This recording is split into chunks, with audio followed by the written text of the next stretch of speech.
What's up everyone, Majin here, and in today's video, after seeing the hype for the Toji video, I decided to kind of make this a sort of mini-series on the channel, where I place various Jujutsu Kaisen characters and eventually other similar verses against the Uppermoons, similarly to how my Toji video was structured. But this time around with the cursed child of Jujutsu Kaisen, Yuta Okkotsu, as this gauntlet's main character. And if I receive the same kind of love this time around, maybe we can continue the series. But that being said, let's hop right into the matchups, starting with Daki and Yuta, Upper 6. This fight is what really excited me to make this video, alongside a few others we'll get to soon enough, because it's completely different from Toji's case. Basically what I'm getting at is that it's a fair 2v2, as Yuta is always a guaranteed chump session with his ally Rika. But let's get right into the scaling, as these two as well as Toji vaguely fall below the umbrella of Sukuna's city level fire arrow feat. Once again, as Yuta is not as strong as the king, as we see them fight and Yuta outright states he'd get one shot by a fully powered Sukuna. So we know he isn't at those power levels, but is still at least city to multi-city block. And with Yuta, his speed is at least similar to that of Maki, as he's considered the strongest modern day sorcerer after Gojo, so we can definitely grant him similar levels of speed to Maki, with those speeds being decently above Mach 3. But most interesting for Yuta are his hacks, as he has RCT capable of removing poisons, as shown when he helps Naoya in his fight with Choso. He also has the curse technique Copy, in which he can use his battle item Rika to consume the parts of his opponents to use their abilities, with this only being permanent as the body part is more essential, and his opponent not regenerating the body part. With a few techniques that he has copied being curse speech, allowing him to use curse energy to give his words commands, with harsher words having an impact back to the user. Sky manipulation, allowing him to physically touch the air, allowing him to crack the air to harm his opponents, or deflect melee or ranged attacks with a straight path. Future sight, giving him the about 1 to 2 seconds of future sight if he fills the ink with his opponent's blood, as well as Drew's Shikigami, putting an invaluable barrier to his Shikigami's path, Jacob's Ladder, a technique expelling cursed techniques and cursed spirits, and finally Yuji's Cleave and Dismantle, which are similar slashing attacks to Sukuna.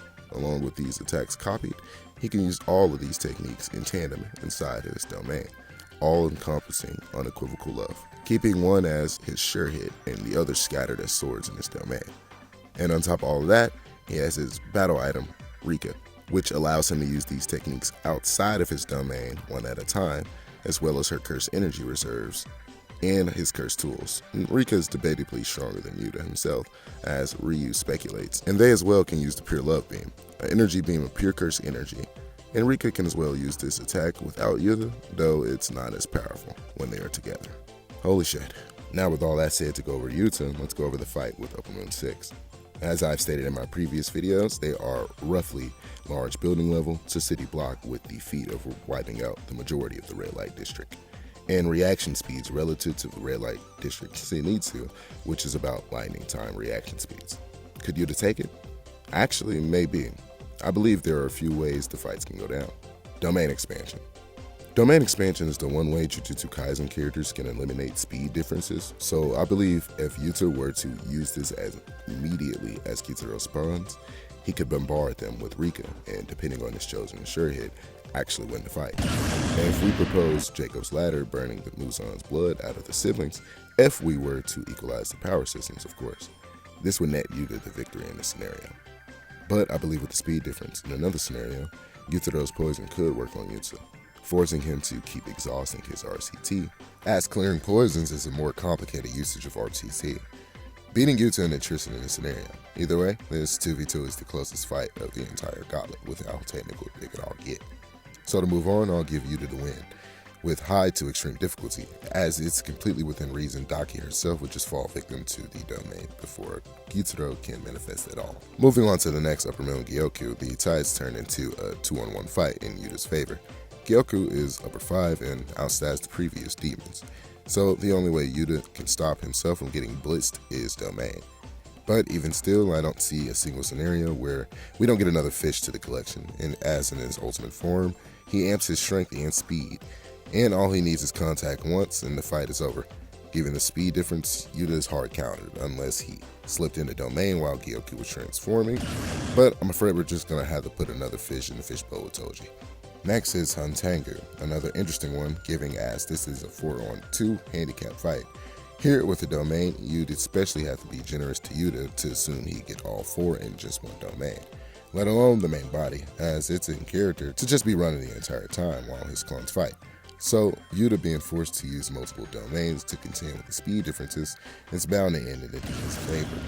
Even if we grant Yuta the benefit of the doubt, being able to unleash more than a few domains, given that Gojo can do just 6 before burning out his brain, and he's in a completely different league to his students, especially in Jujutsu, this fight would be long and honestly sort of in Yuta's favor, with him just ripping through the emotions, especially in the domain. It'd just be futile, as he wouldn't be able to fly the main body. And if we place this fight in a city or any crowded place, he definitely isn't finding it.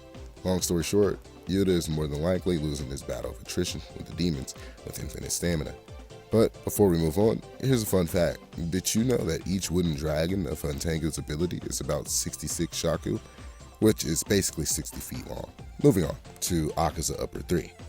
I don't think a domain would catch Akaza, as whenever he gets serious, regardless of how carefree he had been for the entire fight, he knows when it's time to get serious, as we see when everything down to his cheek hair was telling him to kill Tanjiro, when he became his natural counter.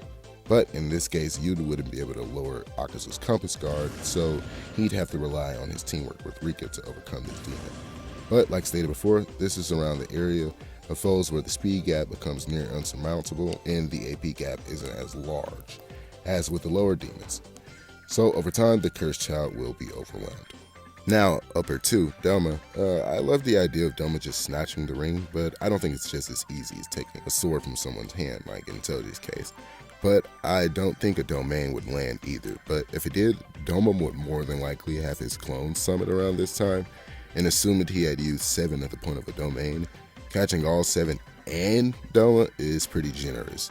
But if it were the case, Yuta may end up still being blitzed in his own domain by one of the clones, or Doma, as we see that Jacob's Ladder isn't just an instant one tap in a single instance it's been used in, and the demons objectively have better regen. He'd get his organs destroyed before Doma would even die. And in this scenario where Doma isn't even caught in the domain, which is much more likely, well, it's 8 Domas with omnidirectional ice mist to freeze internal organs, and it isn't a good thing for any human, regardless of regeneration capabilities. Now on to the replacement moons, Kaigaku and Nakane. Yuta's fight with Kaigaku would more than likely go down like the one from the Toji video.